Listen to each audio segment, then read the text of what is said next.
बिस्मिल्लाहिर्रहमानिर्रहीम। अस्सलाम वालेकुम। आज हम बीएससी मैकेनिक्स का लैम्डा म्यू थ्योरम डिस्कस करेंगे जो कि कंपोजिशन ऑफ फोर्सेस के साथ रिलेटेड है। इससे पहले हमने दो फोर्सेस का रिजल्टेंट फाइंड करने का तरीका सीखा था। उसमें हम क्या करते थे, मैग्नीट्यूड ऑफ रिजल्टेंट फाइंड करते थे और उसके अलावा डायरेक्शन ऑफ रिजल्टेंट फाइंड करते थे। तो आज भी हम यही काम करेंगे। वेक्टरली हमने क्या करना है, एक तो मैग्नीट्यूड ऑफ रिजल्टेंट बतानी है कि उसका क्या रिलेशनशिप होगा फोर्सेस के साथ, और सेकेंडली हमने ये बताना है कि उनकी जो रिजल्टेंट की डायरेक्शन होगी वो कैसी होगी। उससे पहले कुछ बेसिक कॉन्सेप्ट्स हैं एक दो, उनको हम देख लेते हैं। सबसे पहले आप देखें, ये आपके पास ना एक्स वाई प्लेन है, this is X Y plane, और ये कोई वेक्टर है, सपोज करें ये वेक्टर एफ इसको कह देते हैं। अब हम क्या करना चाहते हैं, इस वेक्टर एफ को in terms of some position vector हम एक्सप्रेस करना चाहते हैं। अब पोजीशन वेक्टर के तौर पे एक्सप्रेस करने के लिए आप क्या करेंगे, प्लेन में एक ऐसा पॉइंट लेंगे जिससे जो वेक्टर ड्रॉ होगा, जिसका पोजीशन वेक्टर वो इसकी डायरेक्शन में होना चाहिए। तो अब यहाँ पे हम क्या करते हैं, एक पॉइंट ले लेते हैं। ये हमने P पॉइंट ले लिया, राइट हो गया। अब आपने O से P तक, इस पॉइंट तक एक पोजीशन वेक्टर आपने ड्रॉ करना है। ये किसी भी लेंथ का हो सकता है, डजंट मैटर। ये आपने क्या किया, पोजीशन वेक्टर ले लिया OP,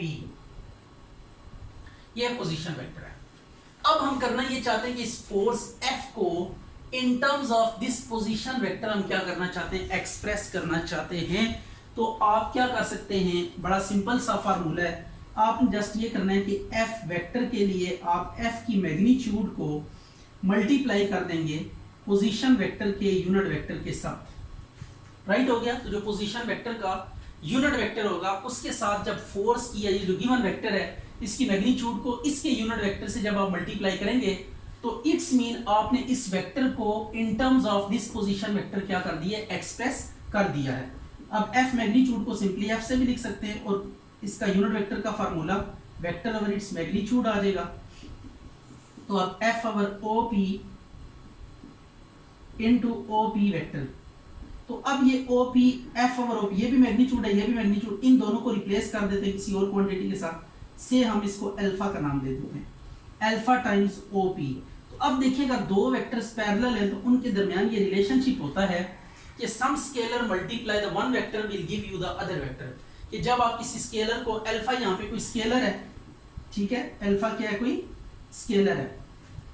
तो अगर दो वेक्टर्स पैरेलल हैं, इन सेम डायरेक्शन है, तो आप एक वेक्टर को in terms of second vector express कर सकते हैं। इस पर्पस के लिए जस्ट आपको ये काम करना होता है कि एक स्केलर आपने लेना होता है, बैलेंसिंग स्केलर भी इसे कह सकते हैं। इस स्केलर को आप दूसरे वेक्टर से मल्टीप्लाई करेंगे, पहले वेक्टर से मल्टीप्लाई करेंगे तो you will get the second vector. तो अब लैम्डा म्यू थ्योरम में हमने ऐसे ही करना है, प्लेन में कुछ पॉइंट्स लेने हैं, उनके पोजीशन वेक्टर्स लेने हैं, फोर्सेस को in terms of position vectors express करना है, और फिर पॉइंट और फोर्सेस को लेकर उनकी मैग्नीट्यूड्स को हमने एक रिजल्ट डेवलप करना है। तो सबसे पहले हम इसको स्टेट कर लेते हैं कि लैम्डा म्यू थ्योरम की स्टेटमेंट क्या है। इसको देखिएगा जरा, statement what is the important is, इसको बात करेंगे। कहते हैं if two forces acting on a rigid body can be represented by lambda OA mu OB। ठीक है, हमने दो फोर्सेस किसी बॉडी पे लग रही थी, हमने इन टर्म्स ऑफ पोजीशन वेक्टर्स, ये ओरिजिन और ये पॉइंट है, ओरिजिन से पॉइंट तक जो वेक्टर्स होता है वो पोजीशन वेक्टर होता है। तो किसी बॉडी पे दो फोर्सेस लग रही थी, हमने उनको इन टर्म्स ऑफ पोजीशन वेक्टर क्या कर दिया, देखिए scalar into position vector, scalar into position vector. तो ये आपके पास क्या आ गया, हमने फोर्सेस को in terms of position vectors express कर दिया। Can be represented by lambda OA and lambda mu OB, then their resultant is, इनका जो रिजल्टेंट होगा वो कैसा होगा, that is important. Then their resultant is lambda OA, resultant कैसे होता है, ऐड वेक्टर सम इनका क्या होगा, mu OB is equal to lambda plus mu times OC, right हो गया। ये आपके पास क्या है, रिजल्टेंट है लैम्डा ओ। तो द इंपॉर्टेंट थिंग जो कि हम यहाँ पे डिस्कस कर रहे हैं वो ये है, ये जो कोफिशिएंट है, स्केलर है, इनका सम टाइम्स एक पोजीशन वेक्टर होगा जो अलोंग द रिजल्टेंट होगा। तो जब ये आप रिजल्ट करेंगे, मतलब ये जो कोफिशिएंट्स आ गए, स्केलर्स जो आ रहे हैं, इनको सम करके आप किसी पोजीशन वेक्टर से मल्टीप्लाई करेंगे तो you will get the resultant. तो दैट इज इंपॉर्टेंट, ये जो कोफिशिएंट्स है या स्केलर्स है पोजीशन वेक्टर के साथ जो आएंगे जब आप किसी भी फोर्स को एक्सप्रेस करेंगे इन टर्म्स ऑफ पोजीशन वेक्टर, तो ये जो आपके पास स्केलर साथ आएंगे, ठीक है, बैलेंसिंग स्केलर्स, तो इनका सम टाइम्स एक पोजीशन वेक्टर होगा along the direction of resultant. तो इससे हमारे पास क्या आ जाएगा, रिजल्टेंट आ जाएगा। This would be resultant. तो देखिए हमने क्या किया, हमने रिजल्टेंट की डायरेक्शन में एक वेक्टर लिया, पोजीशन वेक्टर, और इनके जो स्केलर्स थे इनका सम टाइम्स क्या आया आपके पास, रिजल्ट। ये बेसिकली रेशो फार्मूला आपने पढ़ा होगा। रेशो फार्मूला क्या होता है, अगर आपके पास ये दो पॉइंट्स हैं, अभी हम इसको आगे भी चल के डिस्कस करेंगे कि ये बेसिकली रेशो फार्मूले को ही हमने मॉडिफाई किया है। ये अगर आपके पास कोई पॉइंट P है और ये पॉइंट Q है और यहाँ पे कोई पॉइंट R है, R जो कि K1 रेशो K2 में इनके PQ के जॉइंट को डिवाइड करता है, तो जब OR आप फाइंड करेंगे तो OR क्या होगा, K1 इंटू OQ, ये वाला इसके साथ मल्टीप्लाई होगा, और प्लस K2 इंटू OP इसके साथ मल्टीप्लाई होगा, divide by K1 plus K2। तो ये वही चीज है, जस्ट आपने क्या किया हुआ है कि यहाँ पे लेमडा म्यू को यूज किया K1 K2 की जगह पे, और ये रेशो फार्मूला आप यूज करते हैं बेसिकली। तो इसका मतलब इसको भी अगर आप फोर्स मान लें, इसको भी फोर्स मान लें, तो ये आपके पास रिजल्टेंट फोर्स का के अलोंग पोजीशन वेक्टर होगा। तो इस तरीके से आप क्या कर सकते हैं, ये रेशो फार्मूला से रिजल्टेंट डिटरमिन कर सकते हैं। तो this is nothing but ratio formula, जिसको हमने मॉडिफाई करके ये लेमडा म्यू थ्योरम बना दिया है। तो so don't be confused while discussing with lambda mu theorem. तो अभी तक सी का जिक्र नहीं हुआ, तो सी क्या है, यहाँ पे सी को हम डिस्कस कर लेते हैं। Where C is point on the join of AB such that AC ratio CB is equal to mu ratio lambda। ठीक हो गया। ये आपके पास दो फोर्सेस थी, एक फोर्स इस तरह एक्ट कर रही है, इधर पॉइंट ए कर लेते हैं और इसको ओरिजिन मान लेते हैं। इसी तरह यहाँ पे ये फोर्स लग रही है आपके पास, इसको हम बी कह देते हैं, ठीक है। तो ये फोर्स है लेमडा ओ ए म्यू ओ बी, इसके अलावा ये फोर्स लग रही है। तो अब कहता है कि ए बी को ज्वाइन करें, ए बी को क्या करें, ज्वाइन करें। तो जब इसको ज्वाइन करेंगे तो जो रिजल्टेंट है इनके ज्वाइन से जब गुजरेगी, तो जिस पॉइंट से गुजरेगी से इट इज ये सी पॉइंट है, तो इसको इस रेशो में डिवाइड करेगी म्यू रेशो लेमडा में। ये इधर वाली इधर आ जाएगी रेशो, और इधर वाला ये इस साइड पे चला जाएगा। ये एक का कोएफिशिएंट दूसरे के साथ ये अल्टरनेट पोजीशन पे आ जाएगा, म्यू लेमडा वाले के साथ आएगा और लेमडा वाला म्यू के साथ आ जाएगा। तो ये आपके पास इसकी फॉर्म है। तो ये स्टेटमेंट आपने याद करनी है कि अगर दो फोर्सेस को हम इन terms of position vector express कर लेते हैं, इनका जो रिजल्टेंट होगा वो इन जो ये स्केलर्स हैं लेमडा प्लस म्यू, इनका sum times position vector along the resultant vector. तो ये आपके पास आ जाएगा lambda plus mu into O C, ये रिजल्टेंट होगा। तो अब हमने पोजीशन वेक्टर्स को लेकर हमने क्या कर लिया, रिजल्टेंट को डिटरमिन कर लिया। पोजीशन वेक्टर, उनके कोफिशिएंट्स, स्केलर कोफिशिएंट्स, इनको लेकर हमने क्या किया, रिजल्टेंट को डिटरमिन करना है। अब इसका प्रूफ स्टार्ट करते हैं। प्रूफ के लिए सबसे पहले ये फिगर है आपके सामने, राइट हो गया। अब हम क्या करते हैं, consider forces lambda O A and mu O B acting at a point O on a rigid body। ये आ गया। अब आप क्या करेंगे जरा देखिएगा, इसमें आपने करना कुछ यूं है कि सबसे पहला जो काम करेंगे वो ये है कि ये देखें, ये एक आपके पास वेक्टर है, ये दूसरा वेक्टर है ओ ए, ये है ओ बी, और दिस माइट बी, यहां पे हम ओ सी ले लेते हैं, ये सी आ गया। अब इस पे ना हम head to tail rule use करते हैं। हेड टू टेल रूल क्या होता है कि आपने ना यहां से स्टार्ट करना है, ओ सी प्लस सी ए किसकी इक्वल होगा, ओ ए के।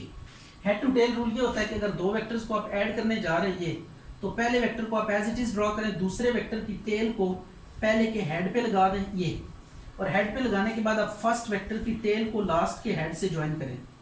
ये आपके पास आर होगा, ये अगर ए है ये बी है, ये ए प्लस बी इनका सम आर होगा। तो अब यहाँ पे हम लगाते हैं, जरा देखिएगा, O C plus C A is equal to क्या आ जाएगा, ओ ए आ जाएगा। ये देखें फर्स्ट की टेल से आखिरी के हेड तक जो वेक्टर होता है ये रिजल्टेंट होता है। Now from figure by head to tail rule, head to tail rule apply करें, O C plus C A, O C plus C A equal to O A आ गया, इसको 1 का नाम दे दिया। अब इसी तरह आपने बी के लिए भी head to tail rule use करना है, तो O C plus C B is equal to O B, क्या जाएगा, O C plus C B is equal to O B, right हो गया, ये आ गया 2। अब ओ ए के साथ क्या आ रहा है, लेमडा आ रहा है, और ओ बी के साथ म्यू आ रहा है। तो आपने ये करना है, फर्स्ट वाली इक्वेशन को लेमडा से मल्टीप्लाई करना है, और सेकंड वाली इक्वेशन को म्यू से मल्टीप्लाई करके इन दोनों को ऐड कर देना। तो यह आ जाएगा lambda O C plus lambda C A lambda O A, यह आ गया mu O C plus mu C B mu O B, ये आ गया। अब आपने इनको ऐड करना है, तो जब ऐड करेंगे तो ये कैसे होगा, lambda plus mu O C plus lambda C A plus mu C B is equal to lambda O A plus mu O B, ये आ गया। अब आपने करना ये है कि अभी तक जो हमारे पास चीज रह गई है, इसको अगर मैं इक्वेशन 1 का नाम दे दूं, तो अब हमने इसको जस्ट डिसअपीयर करना है यहाँ से। तो आप देखते हैं इसको कैसे डिसअपीयर करेंगे। तो देखें, since A C ratio C B is equal to क्या दिया हुआ है, म्यू रेशो लेमडा। तो अब आप इसको लिख सकते हैं A C over C B is equal to mu over lambda, right हो गया। अभी थोड़ा सा ना इसमें काम करना बाकी है। ये आ गया ए सी, इसको लेमडा के साथ मल्टीप्लाई कर देंगे, म्यू सी बी। अब इसको ना वेक्टर फॉर्म में लेकर आना है। दीज आर स्केलर्स, ये रेशो थी, वेक्टर्स को आपस में डिवाइड नहीं किया जा सकता। दीज और मैग्नीट्यूड्स आर रेशोस, कि जो हमने रेशो लेते हैं जब स्केलर्स के बीच में लेते हैं, तो ए सी भी स्केलर है, सी बी भी, म्यू भी, लेमडा भी, ये सारे स्केलर्स हैं। अब हम इसको वेक्टर में कन्वर्ट करना चाहते हैं, तो अब वेक्टर में कन्वर्ट करने के लिए आपको क्या करना पड़ेगा, इनके अलोंग एक वेक्टर लेना पड़ेगा, चाहे तो उसकी डायरेक्शन जो मर्जी ले लें। ये सपोज कर लें एक वेक्टर हमने ले लिया है, आर वेक्टर ले लिया है, जिसकी डायरेक्शन हमने अपवर्ड रखी है। तो अब आप, अच्छा जी, अब ये आपके पास वेक्टर है, हमने इसकी डायरेक्शन में ले लिया है। तो अब एक चीज आपने नोट करनी है कि ए सी और सी बी का ऑर्डर यहाँ पे मैटर करेगा जी।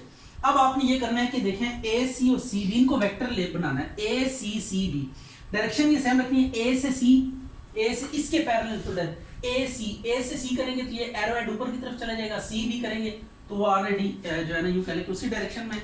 तो अब आप यहाँ पे दोनों तरफ क्या करेंगे, एक यूनिट वेक्टर से मल्टीप्लाई करेंगे। ये यूनिट वेक्टर इधर भी मल्टीप्लाई कर दिया, और सी बी के साथ भी आपने यूनिट वेक्टर मल्टीप्लाई कर दिया। इसको साथ लिखते हैं, where R is unit vector along A B, A B के अलोंग हमने ये वेक्टर लिया, बी ए के अलोंग भी ले सकते हैं, डजंट मैटर। वो फिर यहाँ पे भी आपको ऑर्डर चेंज रखना पड़ेगा। अच्छा, जब ये magnitude into vector unit vector multiply करते हैं, तो अब इस पे क्या आ जाएगा, वेक्टर मार्क आ जाएगा। ये बिल्कुल स्टार्ट ऑफ द लेक्चर में हमने ये बात डिस्कस की थी। इसी तरह ये सी बी आ जाएगा।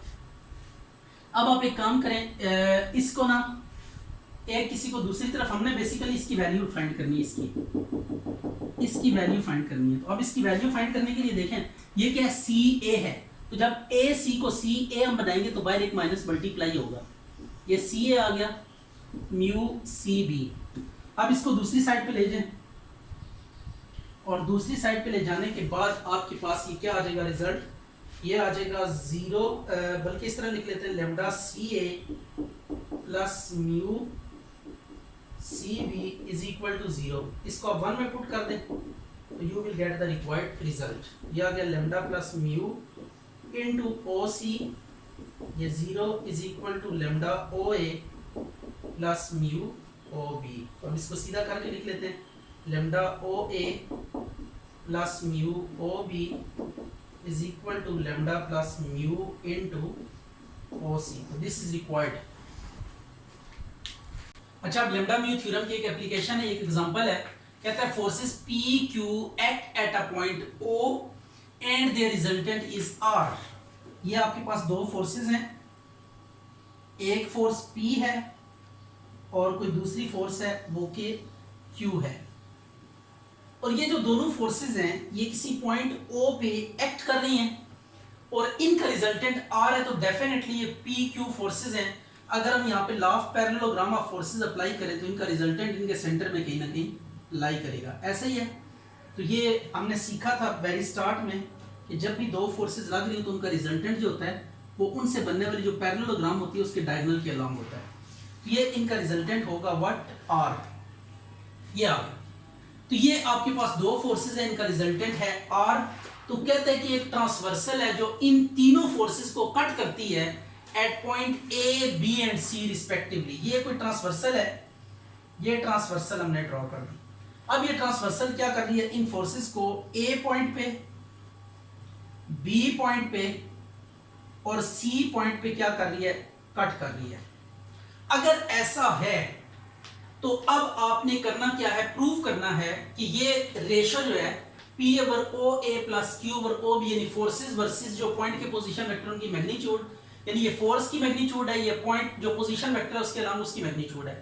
फोर्स और उसके अलांग जो पोजीशन वेक्टर होगा उनकी मैग्नीट्यूड्स की रेशो, फोर्स और उसके अलांग जो पोजीशन वेक्टर होगा उसकी मैग्नीट्यूड्स की रेशो, इनका जो सम होगा वो रिजल्टेंट की जो रेशो होगी उसके अलांग जो पॉइंट होगा उसके पोजीशन वेक्टर की मैग्नीट्यूड के साथ ये इक्वल होंगी। तो अब इस चीज को हमने क्या करना है, प्रूव करना है।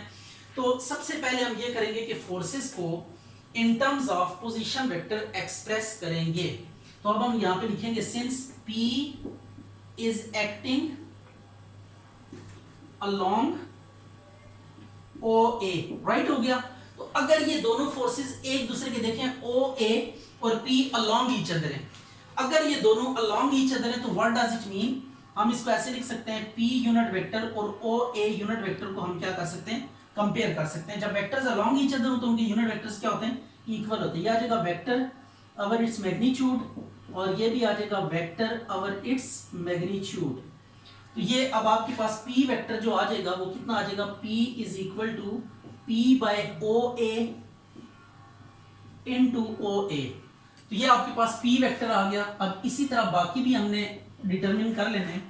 ये आ गया P की मैग्नीट्यूड और जो इसके अलोंग पोजीशन वेक्टर है उसकी मैग्नीट्यूड इनटू जो अलोंग पोजीशन वेक्टर है वो। तो अब आपने ये चीज सीखी कि यहाँ पे क्या होगा।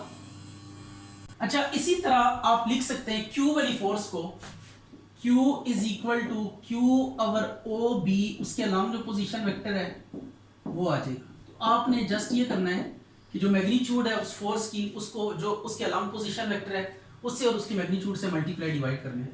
और R क्या आ जाएगा आपके पास, ये आ जाएगा R over OC into OC। अब आपको पता है R जो है ना दो फोर्सेस का रिजल्टेंट है। Since R is resultant of what, P and Q, P and Q का रिजल्टेंट है। सो हम कैसे लिख सकते हैं, P plus Q is equal to क्या लिखेंगे, R। अब इधर वैल्यूज पुट कर दें, यह आ गया P over OA into OA plus Q over OB into OB is equal to R over OC into OC। इसको आप 1 का नाम दे दें। अब हम ये काम कर लेंगे, देखें फोर्सेस को हमने एक्सप्रेस कर ली है इन terms of their position vector. तो ये चेक करिएगा जरा, ये बड़ी इंपॉर्टेंट चीज है। P की जगह पे मैं इसकी जो रिस्पेक्टिव फोर्स है, जो फॉर्म है वो यूज करेंगे, ये फॉर्म है इसकी। और ये आपके पास Q की जो रिस्पेक्टिव फॉर्म है वो यूज करें Q over OB into OB। ये आ गया। अब इसको आप लेमडा समझ लें, लेमडा OA समझ लें, इसको आप म्यू OB समझ लें। क्लियर होगी बात कि नहीं। नाउ बाय, ये फिगर अगेन आपने दोबारा से बनानी है फिगर, और ये बना के इसके बाद आपने ये काम करना है now by lambda mu theorem. तो लेम्डा म्यू थ्योरम में हमने क्या सीखा था, इसको हम यहाँ पे अप्लाई करते हैं। तो इन दोनों को ऐड करेंगे पहले, यह आ गया P over O A into O A vector plus Q over O B into O B, यह आ गया इज इक्वल टू, ये इसको समझिएगा, इन दोनों का सम जो होता है, ये जो कोफिशिएंट्स होते हैं इनका सम टाइम्स जो रिजल्टेंट के अलॉन्ग पोजीशन वेक्टर होता है वो। तो अब ये जो 7 कोफिशिएंट्स हैं इनका सम लेंगे, lambda plus mu into O सी जो रिजल्टेंट के अलॉन्ग पोजीशन वेक्टर है वो, ये आ गया। अब इन दोनों इक्वेशंस को आप क्या कर लें, कंपेयर करें, तो you will get the final result comparing 1 and 2। तो 1 और 2 को हम कंपेयर करने लगे, लेफ्ट साइड दोनों की सेम है, तो लेफ्ट साइड को छोड़ देंगे तो आ जाएगा R over O C into O C is equal to P over O A plus Q over O B into O C से यूं समझ ले कैंसिल हो जाएगा, और आपके पास जो रिजल्ट आएगा that must be R over O C is equal to P over O A plus Q over O B. ये रिजल्ट आ गया फाइनल।